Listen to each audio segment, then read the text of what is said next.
কামড়াচ্ছে, পা দুটোই কামড়াচ্ছে খুব। মনে হয় কলকাতা থেকে আমিও টেনে এসেছিলাম, জ্বর লাগছে এখন, সেই বেড়ে গেল। কথা এত আজকাল তোর কি হয়েছে? তুমি দেখো করছে ওরা আজই কলকাতাতে চলে যাই, এখানে তাহলে পাবো কি? আর 2 দিন থাকার জন্য আমার সামনে ফটো, আর এখনই বলা হচ্ছে চলো যাই। তুমি গেছিলে যে তোর গা হাত পা ব্যথাটা করছে থেকে? হ্যাঁ, এতক্ষণে কমেছিল ব্যথাটা। কিলিখন মেরেছে? হ্যাঁ, আসলে আমার হাতটা ধরেছিল বলে ব্যথাটা বেশি বাড়িয়ে কে না ভয় পায় বলো। হাতটা ছেড়ে দিয়ে ওগুলো আবার সব আমার উপরে একসঙ্গে চাপিয়ে ম্যাজিক, তুমি সঙ্গে সঙ্গে ব্যথাটা কমে গেল।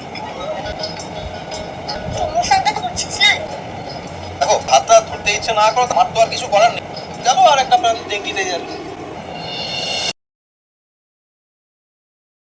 বন্ধুরা আসছে, দেখো বারবার বলিস তাহলে মই মই জমাই দিই।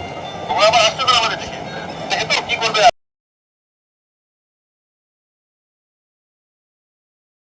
আনছি আর একেবারে সকালের থেকে ভালোটা আনছে। কিসের লিগে মোর মনে থেকে জড়াইছিলাম সেটা তো উঠে। কি করছো? আমি তো আর কিছু বলি, তাই না?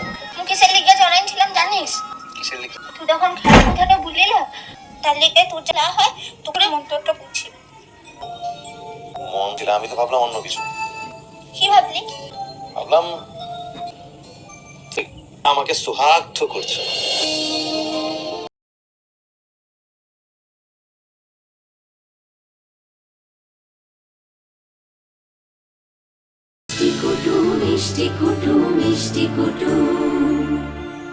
ভিডিওটি সম্পূর্ণ বিনোদনের জন্য তৈরি, ভুল ত্রুটি হলে ক্ষমা করবেন। ভালো লাগলে লাইক শেয়ার ও কমেন্ট করতে ভুলবেন না, আর চ্যানেলটি সাবস্ক্রাইব করে পাশে থাকবেন। ধন্যবাদ।